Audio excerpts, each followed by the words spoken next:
नमस्कार दर्शकों। इस समय हम हैं अमरनाथ। अमरनाथ एक ऐसा आध्यात्मिक शहर जो भगवान शिव का आशीर्वाद प्राप्त है। और यहाँ पर हम उपस्थित हैं भारतीय जनता पार्टी जो शहर के अध्यक्ष हैं माननीय अभिजीत करंजरे साहब, और यहीं से हम मुखातिब होंगे। और एक दिव्य आयोजन, ओहो हो, जिनका नाम सुनते ही रोंगटे खड़े हो जाते हैं। आदरणीय परम पूजनीय धीरेन्द्र कृष्ण शास्त्री जी पधार रहे हैं अम्बरनाथ शहर, और हमारे सहयोगी जो मिश्रा जी हैं उनसे मुखातिब होंगे और जानेंगे कि ये जो कार्यक्रम है कितने दिनों का है, कार्यक्रम में कैसा कैसा रूपरेखा है, पूरी डिटेल्स आपको देंगे। तो जुड़े रहिए हमारे साथ और देखते रहिए हमारा यूट्यूब चैनल महेंद्र अवधपुरी। हर हर महादेव, बोलो सियावर रामचंद्र की जय, बोलो बजरंगबली की जय। और ये नाम मैं उच्चारण क्यों कर रहा हूँ? क्योंकि हमारी परंपरा रही है, हमारी संस्कृति रही है और हम सनातनी हैं।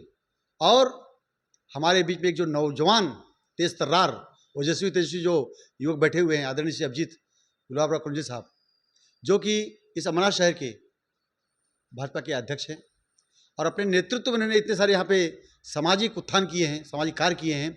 और वैसे ही एक ऐसे पिता के पुत्र हैं जिनका यश जितना गाया जाए उतना कम है, क्योंकि वे भी महाराष्ट्र प्रदेश के भाजपा के जो सचिव है आदरणीय श्री गुलाबराव करंजे पाटिल साहब, और इनके ही बड़े भाई आदरणीय श्री विश्वजीत करंजे साहब, जो पाटिल जो संस्थान है जिसके माध्यम से यह कार्यक्रम का आयोजन किया, गुलाबराव पाटिल करंजे पाटिल साहब जो संस्थान है इसके माध्यम से जो इस कार्यक्रम के आयोजक हैं। आज जो भगीरथी की गंगा जो उन्होंने बहाई है इस अमरनाथ शहर में। और वैसे हम जानते हैं कि अमरनाथ शहर किस लिए विख्यात है, विश्व विख्यात है। प्राचीन शिव मंदिर, वह प्राचीन शिव मंदिर जो बाबा शिव काशी विश्वनाथ की नगरी है और जिसको बनाने के लिए पांडवों ने निर्मित किया है। पुरानी काल से यह नगरी प्रसिद्ध है और उसी प्रसिद्धि में एक और प्रसिद्धि जुड़ने जा रही है। एक भगीरथी की गंगा और बहने जा रही है, जो शायद कभी किसी ने कल्पना नहीं किया था और ना आशा थी, क्योंकि एक ऐसे महान पुरुष को जिन्होंने हिंदू राष्ट्र का बिगुल पूरे विश्व में बजा दिया है और जिन्होंने आह्वान कर दिया है उस सनातन धर्म का उत्थान का, इस भारत को फिर से विश्व गुरु बनाने का और हर व्यक्ति को सनातनी बनाने का, और हमारे जो हिंदू सनातन धर्म की जो हमारी चेतना थी, जो सो गई थी, जो खत्म हो रही थी, जो सुषुप्त अवस्था में पहुंच गई थी, उसको फिर से जिन्होंने जागृत करने का बीड़ा उठाया, ऐसे परम सदगुरु आदरणीय श्री धीरेन्द्र कृष्ण शास्त्री जी हम सबके बीच यहाँ पर अमरनाथ शहर में उपस्थित होने वाले हैं। और इस अपितु अमरनाथ नगर में पूरे महाराष्ट्र से और पूरे भारत से आने वाले लोगों को यहाँ पर जो है अमृत की वर्षा होने वाली है, ज्ञान की वर्षा होने वाली है, और हनुमान जी का साक्षात्कार यहाँ पर होने जा रहा है। और जिसके निमित्त बने हैं हम सबके बीच उपस्थित आदरणीय श्री अभिजीत करंजे साहब। तो मैं आपका सबसे पहले अपने अवधपुरी चैनल के माध्यम से महेंद्र अवधपुरी चैनल से आपका हार्दिक स्वागत और हार्दिक अभिनंदन करता हूँ। और पूरे राष्ट्र को के अंदर आपने जो बिगुल जो हाथ में आपने जो ये उत्थान का अपने बीड़ा लिया है, मैं आपसे जानना चाहता हूँ कि क्या बातें थी जिन्होंने आपको प्रेरित किया कि आप यहाँ से मेरा महेंद्र गए। और एक अचंबा और एक चमत्कार, और जैसे कि आपने पहले जिक्र किया था कि आपने एक ही बार कहा और इतनी जल्दी हमें उनका आशीर्वाद प्राप्त हो गया। क्या बातें थी जिसकी वजह से आप गए और क्या चेतना और क्या विचार आपके मन में चल रहा था? जैसे हम सारे, सबसे पहले तो मैं मेरे सारे चैनल के दर्शकों को, मेरे सनातन बंधुओं को, भगिनीन को मैं सबसे पहले मेरे अंतर मन से जय श्री राम कहना चाहूँगा। जैसे कि आप सभी को पता होगा, आज पूरे विश्व में आज हिंदू धर्म को खत्म करने के पीछे, हिंदू धर्म के विनाश के पीछे जब सारा जग, सारा विश्व जहाँ पे लगा पड़ा है, और देवेंद्र शास्त्री अर्थात बागेश्वर महाराज जैसे धर्म योद्धा हम देखते हैं कि कहा उन्होंने आज काफी लोगों का जो धर्म से भटक चुके थे उनका धर्म वापसी वहां पे करा के लिया। सिर्फ उतना ही नहीं, तो उनके माध्यम से अनेक दशकों से लोगों का उद्धार किया जाता है। धर्म का एक बड़े पैमाने पे उनके माध्यम से प्रचार किया जाता है, और ऐसे व्यक्ति के हम अनुयायी है, इसका हमें गर्व है। आज अगर हम देखते हैं दुबई जैसे जगह पर लोगों को बड़े बड़े पैकेज देने के नाम पे कन्वर्ट किया जाता है। अब अगर हमारे ही आसपास के आदिवासी पहाड़ों में देखेंगे तो गौर गरीब लोगों को वहाँ पे पैसे के लालच देके वहाँ पे कन्वर्ट करने का काम वहाँ पे किया जाता है। और इन सारे चीजों के खिलाफ लड़ने वाला व्यक्ति अर्थात देवेंद्र शास्त्री अर्थात बागेश्वर महाराज। जब मैं ये सब सारे चीज़ें जब मैंने उनकी देखी, मैं सच्ची काफ़ी उनसे प्रेरित प्रेरित हो गया। काफ़ी प्रभावशाली उनका वो काम है। धर्म को लेकर उनके विचार अगर अगर हम देखेंगे तो काफ़ी महान है। अखंड भारत के उनके जो संकल्पना है, सच में तो किन चंद लोगों के गलती के वजह से भारत के टुकड़े हो गए थे, परंतु एक ऐसा नौजवान वहाँ पे उठ के आता है और अखंड भारत की संकल्पना और नींव वहाँ पे रची जाती है। वो है देवेंद्र शास्त्री अर्थात बागेश्वर महाराज।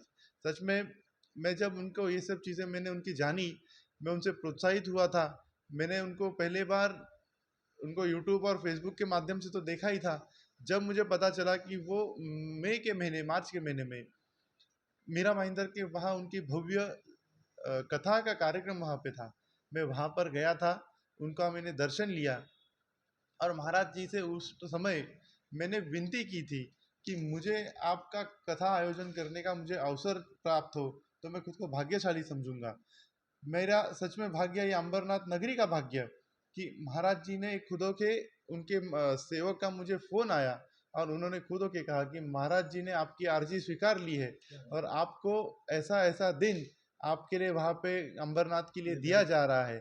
सच में तो वे उस दिन में मेरे जीवन का सबसे भाग्यशाली दिन मैं वहाँ पे समझता हूँ। आपको कैसे, जब आपको ये फोन आया, आपने क्या महसूस किया? आपको किस, आपको मतलब आपके अंतर मन में कैसा लगा आपको? उन्होंने मुझे पहले तो पूछा कि आप, एक हफ्ते का ही उसमें कालावधि था, तो एक हफ्ते में सब सारी चीज़ें करनी आपके लिए वो संभव है क्या? मैंने कहा साहब, जिसके साथ बजरंग बली का आशीर्वाद है उन्हें तो सारे चीज़ें उनकी नैया ही पार हो जाती है, हमें तो सिर्फ एक कार्यक्रम लेना है। और जब भी हम देख रहे हैं, जब कार्यक्रम के माध्यम से हम जब लोगों से बातचीत कर रहे हैं, सारे ठाणे जिला से मुझे फ़ोन आते हैं, ठाणे जिला के लोग मुझे यहाँ पे मिलने आते हैं और सच में हर एक व्यक्ति, जो जो व्यक्ति इस कार्यक्रम से जुड़ा हुआ है, वहाँ पे आने वाले भक्त भी होंगे तो वो सभी सबको खुद को एक भाग्यशाली समझते हैं कि उनके जीवन में उनको वहाँ पे आके, अंबरनाथ नगरी में आके, इस पावन शिव मंदिर के धरती पे आके महाराज जी का वहाँ पे हमें कथा सुनने का अवसर मिला। ये सभी हमारे अंबरनाथ के वासी भाग्यशाली समझते हैं। निश्चित तौर पर अम्बानाथ शहर के लोग भाग्यशाली हैं, क्योंकि इतने अल्प समय में, इतने कम समय में एक ऐसे दिव्य महापुरुष का हमें जो सानिध्य मिल जाए और उनको सुनने का, जिसको सुनने के लिए लायक लोग रहते हैं, पूरे विश्व के लोग लायक रहते हैं और आशा जुड़ते हैं, सालों साल लोग इंतजार करते हैं कि हमें एक बार तो मौका मिले और एक हफ्ते के अंदर मौका मिल जाए, तो निश्चित तौर पर आप तो भाग्यशाली हैं ही हैं। आपकी पुण्य, आपके परिवार की पुण्य तो ही है। मैं जानना चाहता हूँ, इस कार्यक्रम को आयोजन करने में कौन सी संस्था है और कौन से लोग हैं और कौन सी कमेटियां हैं और किस तरह से, किस प्रकार से इस कार्यक्रम का आयोजन किया गया है, नियोजन किया गया है, उसका प्रारूप क्या है?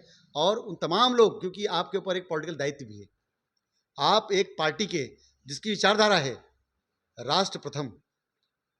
क्या विचारधारा है बीजेपी की?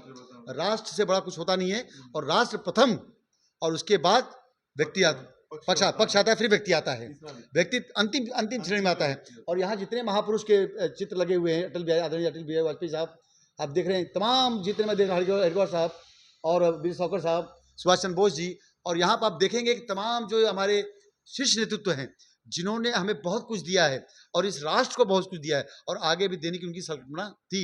और उन्हीं पद चिन्हों पर हमारी यह पार्टी, जो बीजेपी पार्टी, आदरणीय श्री नरेंद्र मोदी साहब, आदरणीय श्री फडणवीस साहब, आदरणीय श्री योगी साहब और आदरणीय श्री अमित साहब जी चल रहे हैं। तो क्या पक्ष के भी आपका समर्थन मिला है? और कुछ विपक्षी पार्टियां हैं, उनका इसके प्रति क्या रवैया रहा है? सबसे बड़ी संस्था कौन सी संस्था ने इसको आयोजन किया है?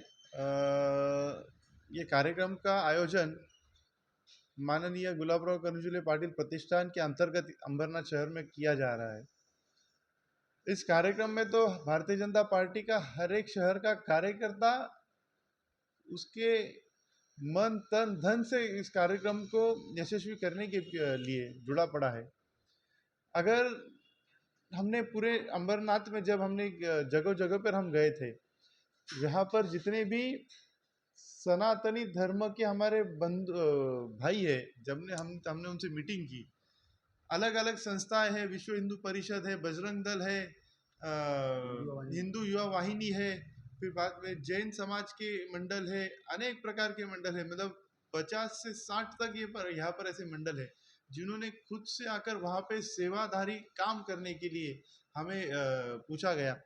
आपको हम कहते हैं आज तकरीबन हमें 2000 से ज़्यादा वॉलंटियर्स यहाँ पे उपलब्ध हुए हैं। क्या बात है, क्या बात और ऐसे वॉलंटियर्स जिन्होंने खुद से आके हमको वहाँ पे उन्होंने अप्रोच किया कि हमें वहाँ पे महाराज जी के कार्यक्रम में हमें श्रम मतलब अर्थात वहाँ पे हमको स्वयं सेवक का अगर वहाँ पे काम करने का भाग्य अवसर मिले तो हमको भाग्य समझेंगे। है।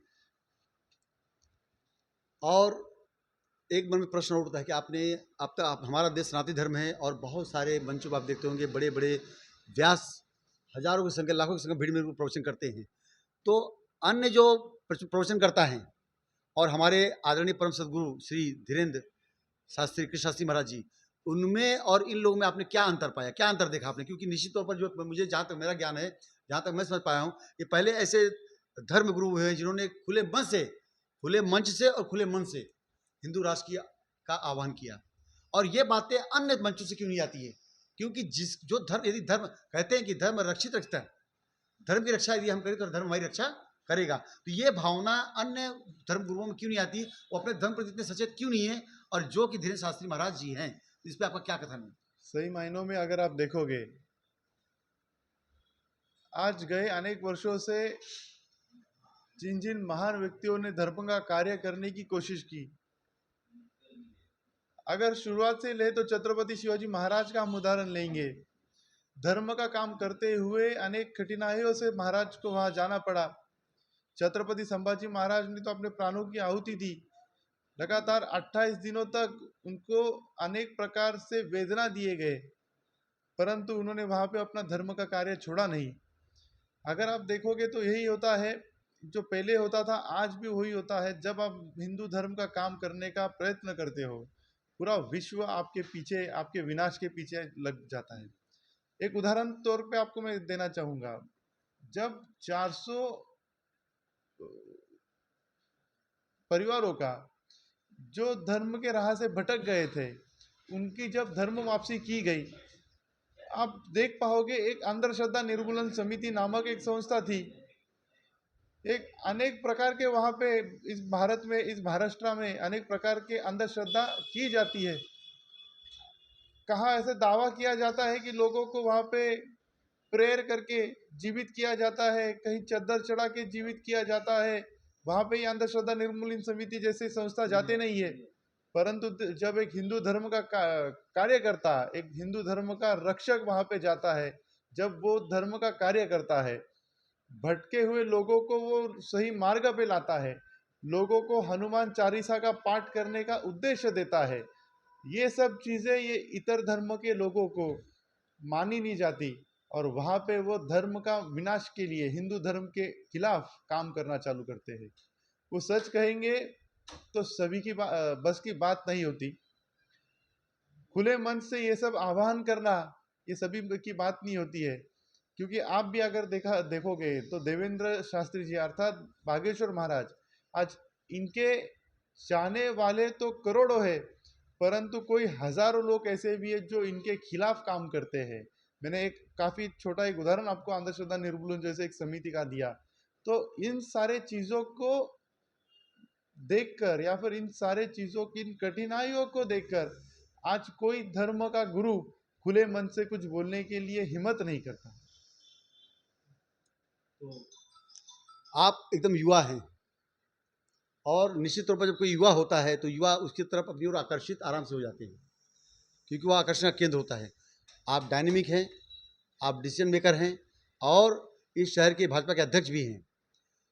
तो आपका अपने सनातन के प्रति लगाव किस कारण हुआ और इसमें जो योगदान है और प्लस इस कार्यक्रम की रूपरेखा, क्योंकि मूलतः महाराज जी आने वाले हैं और बागेश्वर धाम बालाजी महाराज के यहाँ पे कार्यक्रम संपन्न होने जा रहा है और मैंने देखा, पूरे शहर में घूम के देखा, भव्य तैयारियां चल रही हैं। कोई ऐसा कोना नहीं जहाँ पर आपने बैनर नहीं लगवाया है, पोस्टर नहीं लगवाया है, झंडे नहीं लगे हैं। तो जो चेतना आपने लोगों में जागृत की है तो जो युवक हैं, वो जो आपसे जुड़ रहे हैं, उनके लिए आपका क्या संदेश है? अपने सनातन धर्म को कैसे बचाया जाए? और जुड़, ऐसा नहीं कि कार्यक्रम होने पर अक्सर ये देखा गया है कि कार्यक्रम जब संपन्न हो जाता है तो लोग भूल जाते हैं। कार्यक्रम संपन्न होने के बाद भी वह दायित्व, वह कर्म, वह जो प्रोसेस है वो चलते रहना चाहिए। तो आपने नवयुवकों को इसके बारे में आपका क्या कहना है? देखिए, पहले तो मैं कहना चाहूँगा, मैं राजकीय भूमिका या फिर राजकीय विचारधारा से भारतीय जनता पार्टी में हूँ, परंतु बाय बर्थ मैं एक हिंदू हूँ।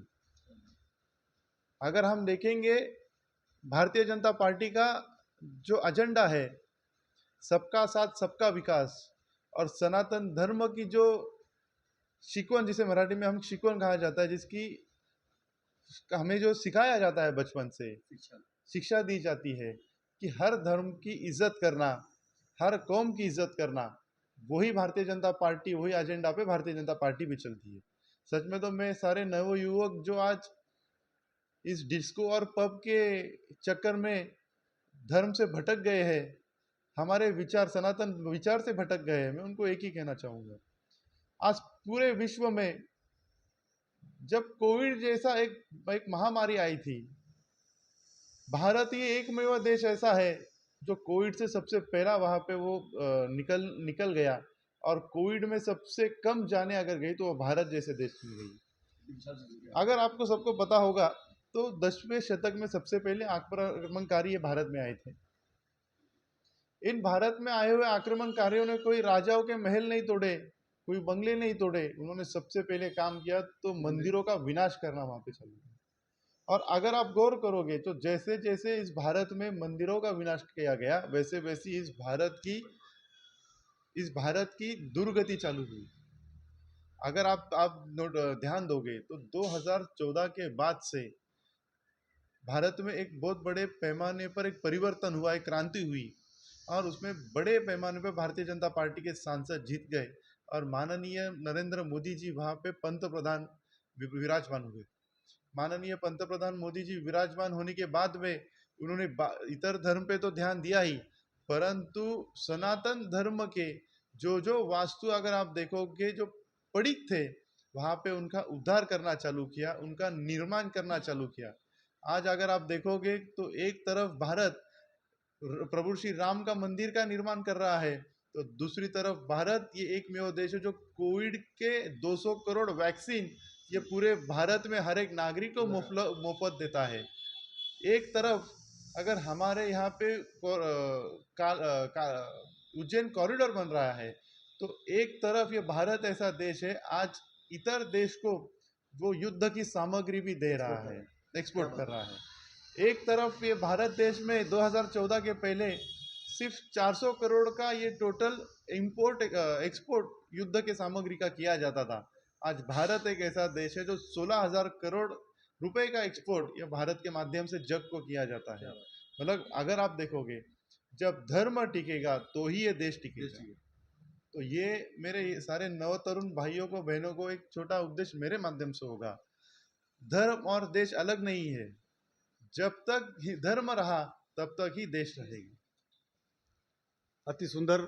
ये आपने हमारे जो नवयुवक आदरणीय श्री अभिजीत गुलाबराव कुंजे साहब हैं, पाली साहब, जो भाजपा के अध्यक्ष हैं, आपने देखा कि कितने तेज ओजस्वी विचार इनके हैं, और इन्होंने एक संदेश दिया युवकों को, धर्म रक्षित रक्षिता, कहा गया धर्म रक्षित, यदि आप धर्म की रक्षा करें तो धर्म आपकी रक्षा, और देश से बड़ा कुछ भी नहीं है।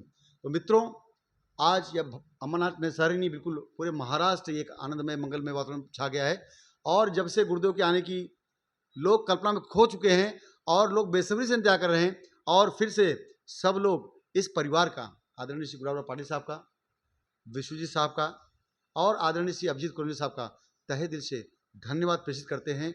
और हर दिल से यही प्रार्थना निकल रही है, क्योंकि जिसको हमने अकल्पनीय समझा था, जिसको हमने सदा सर्वदा असंभव समझा था, कभी ये कल्पना भी नहीं किया था यहाँ के लोगों ने, यहाँ पर भी बागेश्वर धाम के बालाजी महाराज का यहाँ पर उपस्थिति होगी, और उनका यहाँ दरबार लगेगा, और यहाँ की जनता जनार्दन उनके दर्शन कर पाएगी। लेकिन यदि ये संभव हो सका है तो केवल मात्र उसमें एक ही व्यक्तित्व का इसमें हाथ है, और उस परिवार का हाथ है, जो परिवार सदियों से इस अमरनाथ की आन बान शान रहा है, और जिसने हर चीज़ में, हर शुभ काम में, हर अच्छे काम में सहयोग दिया है। और ऐसे नवयुवकों का प्रेरणा मिली है। हम हमारा चैनल महेंद्र राउतपुरी फिर से ऐसे परिवार का, हमारा शहर का, महाराष्ट्र प्रदेश का तहे दिल से धन्यवाद देता है और ईश्वर के चरणों में प्रार्थना करता है कि ऐसे इनकी यश कीर्ति सम्मान पूरे विश्व में फैले और इसी तरह का बड़ा से बड़ा जो है सनातन धर्म काम ये करते रहें और सारे देश को सनातनी बनाते रहें और सबको साथ लेकर चलते रहें। धन्यवाद, धन्यवाद मित्रों, धन्यवाद।